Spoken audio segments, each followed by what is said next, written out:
The video began with a face. A man, his expression a mix of despair and anger, stared into the camera. His eyes were bloodshot, as though he hadn't slept in days. His voice cracked as he spoke. "I gave her everything," he said, trembling. "I forgave her. I forgave her when no one else would have. And this is how she repays me?"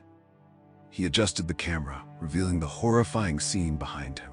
A young woman's lifeless body lay on the bed, her head tilted awkwardly to one side. Her face, once vibrant and full of life, was now pale and vacant. "You all need to understand," the man continued. "She made me do this. She betrayed me, again." The video, uploaded to social media, sent shockwaves across South Africa. By the time it was taken down, it had already been viewed hundreds of thousands of times. Outrage erupted online, with users demanding justice for the young woman and condemning the man responsible. But as the nation mourned yet another life lost to gender-based violence, the manhunt for the perpetrator began. It would end just 48 hours later, in a discovery as tragic as the crime itself. Lerato Mokoena was born in the small rural village of eSekhawini, KwaZulu-Natal. She was the youngest of 3 siblings and the apple of her mother's eye. Her father had passed away when she was just a child, leaving her mother, Thandeka, to raise the family on her own. Despite their struggles, Lerato grew up with big dreams. "I want to be a nurse," she would tell anyone who asked. "I want to help people." Her dreams carried her to Durban, where she enrolled in a nursing program at a local college. It was there, in the bustling city, that she met Sibusiso Lawrence. Sibusiso, or Sbu as he was known to his friends, was a 32-year-old construction foreman. He had grown up in Pietermaritzburg and had worked hard to build a stable life for himself. When he saw Lerato for the first time at a cafe near the college, he was instantly smitten. She had this glow about her, Sbu later told a friend. She was beautiful, but it was more than that. She had this energy that made you want to be near her. The two began dating soon after. Lerato was hesitant at first. Sbu was older and already established in his career, whereas she was just starting out, but his persistence won her over. For the first year, their relationship seemed perfect. Sbu was attentive, generous, and supportive of Lerato's dreams. He would drive her to class in the mornings, surprise her with lunch during her breaks, and send her messages throughout the day to let her know he was thinking of her. "I've never felt so loved," Lerato told her best friend, Namsa. But beneath the surface, cracks were beginning to form. Lerato's pregnancy came as a shock to both of them. She had just started her 2nd year of nursing school, and a baby wasn't part of her plan. When she told Sbu, his reaction was mixed. He was excited about the idea of becoming a father, but worried about the impact it would have on Lerato's education.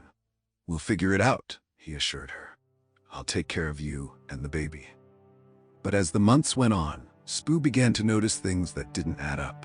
Lerato seemed distant at times, and there were whispers among their mutual friends about her spending time with another man. The truth came out during an argument one evening. Lerato tearfully confessed that the baby wasn't Sbu's. She had been seeing someone else before they started dating, and she hadn't realized she was pregnant until after they got together. Sbu was devastated. "You lied to me," he said, his voice trembling with anger. "You made me believe this child was mine."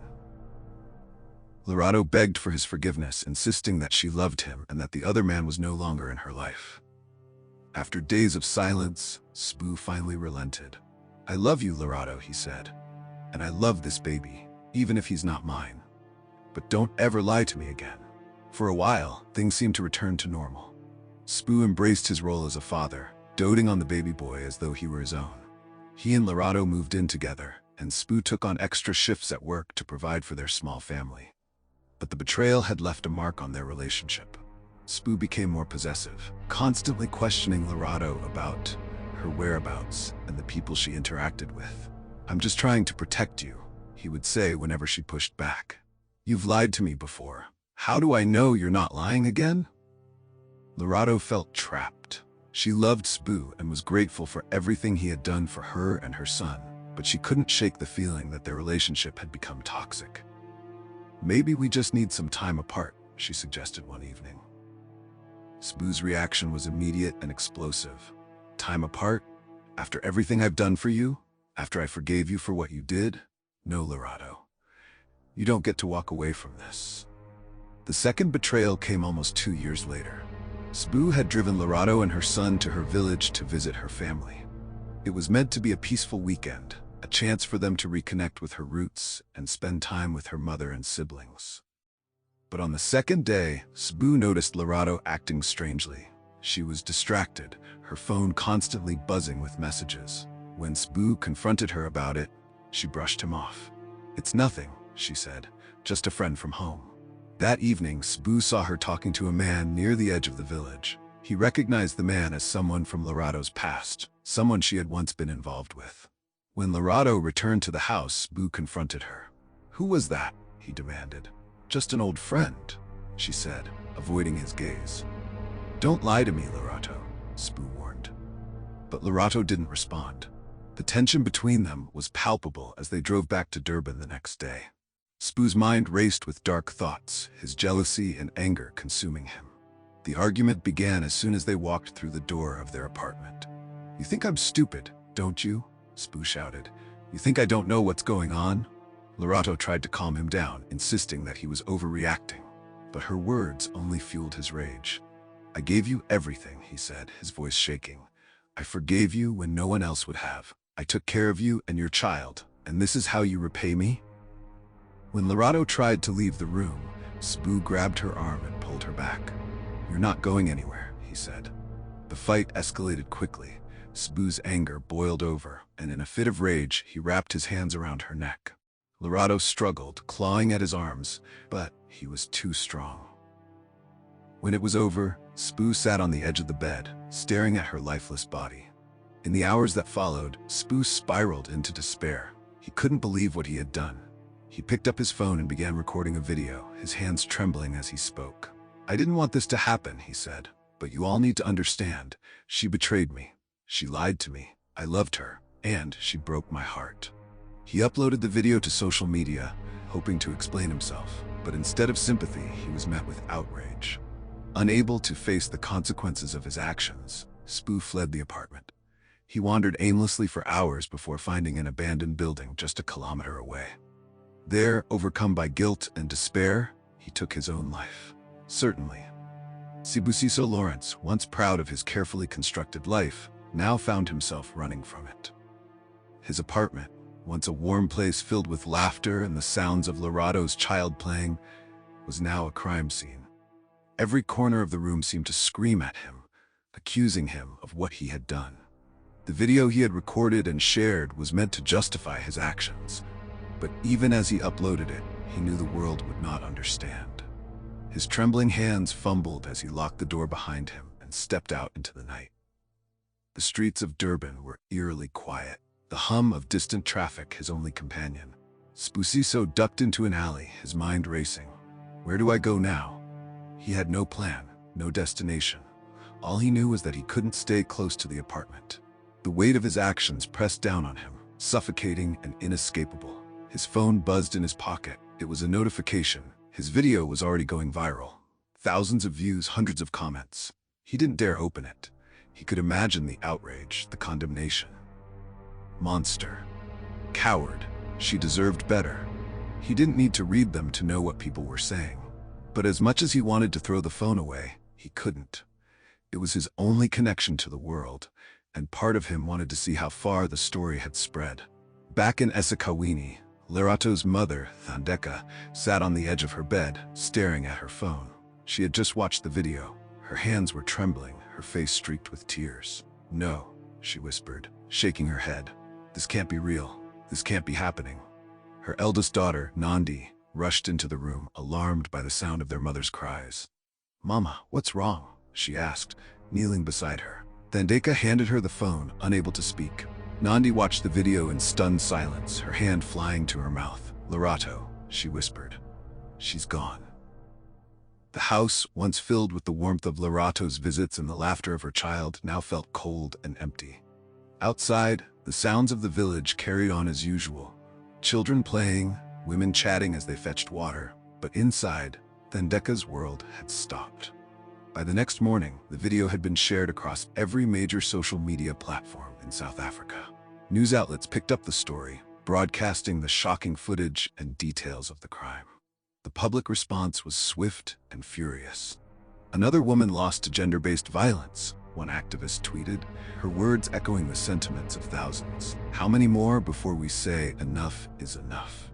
Protests erupted in Durban and other major cities, with demonstrators holding banners that read, "Justice for Lerato and Stop Femicide." "We are tired," shouted one protester during a rally in Johannesburg. "We are tired of burying our mothers, our sisters, our daughters. This has to end." The video sparked conversations across the country. On radio shows, callers shared their outrage, their grief, and their own stories of abuse. On television, experts debated the root causes of gender-based violence and what could be done to address it. But amid the outcry, one question lingered. Where was Sibusiso? The KwaZulu-Natal Police Department wasted no time activating their 72-hour plan. The video had given them a clear suspect, and they were determined to bring him to justice. Detective Ntokozo Makiz, a no-nonsense investigator with years of experience handling high-profile cases, was assigned to lead the manhunt. "Start with his known contacts," she instructed her team during the initial briefing. "Friends, family, co-workers, someone knows where he's gone." Officers were dispatched to Sibusiso's workplace and the homes of his relatives. His co-workers described him as quiet and hard-working, but none of them had seen any signs that he was capable of such violence. "He talked about Lerato a lot," one coworker admitted. "He said she was the love of his life. But sometimes he would get this look in his eyes when he talked about her, like he was jealous of something." Meanwhile, detectives combed through Sibusiso's phone records and bank statements, looking for any clue that might lead them to him. Sibusiso had driven aimlessly for hours, the events of the night replaying in his mind. He couldn't stop seeing Lerato's face, her wide eyes, her desperate struggle as he tightened his grip around her neck. "I didn't mean to," he muttered to himself, gripping the steering wheel. "I didn't mean to." He pulled over on a deserted road, his car hidden among the tall grass. For hours, he sat there, staring out at the horizon. The sun rose and set, but Sibusiso remained frozen, unable to move forward or turn back. At some point, he opened his phone and scrolled through the comments on his video. "Rot in hell. You're nothing but a coward. She deserved better than you." The words stung, but he didn't argue with them. Deep down, he knew they were right. As night fell, Sibusiso found himself driving again. He wasn't sure where he was going, but he knew he couldn't face the police or Lerato's family. It was a farmer who found him. Just 48 hours after the murder, Sibusiso's body was discovered hanging from a tree in a field, less than a kilometer from the apartment where he had killed Lerato. The farmer, who had been out inspecting his crops, immediately called the police. When Detective Mahize arrived at the scene, she felt a mix of emotions. Relief that the manhunt was over, but frustration that Sibusiso had escaped justice. "Coward," one officer muttered as they cut him down. But Mahize wasn't so sure. Looking at his lifeless body, she couldn't help but wonder what had driven him to this point. Was it guilt, shame, or had he always planned to end things this way? The news of Sibusiso's suicide spread quickly, adding another layer of tragedy to an already heartbreaking story. For Lerato's family, it was a hollow ending. He took her life, and now he's taken the chance for us to see him answer for it, Thandeka said during a press conference. Where's the justice in that? Activists echoed her sentiments, calling for systemic changes to address the root causes of gender-based violence. "We can't keep reacting after the fact," said one protester in Durban. "We need to prevent these crimes before they happen." As the story faded from the headlines, South Africans were left to grapple with the broader implications of the tragedy. Conversations about toxic masculinity, mental health, and the cycle of abuse dominated social media and talk shows. For many, Lerato and Sibusiso's story was a painful reminder of how much work remained to be done. Though her life was cut short, Lerato's memory lived on. Her family established a foundation in her name, dedicated to supporting survivors of domestic violence and educating young people about healthy relationships. She wanted to help people, Thandeka said during the foundation's launch. And even though she's gone, her spirit will continue to do just that. As the foundation grew, so did the impact of Lerato's story. Schools, communities, and organizations across South Africa adopted programs aimed at addressing the root causes of gender-based violence, ensuring that her death would not be in vain.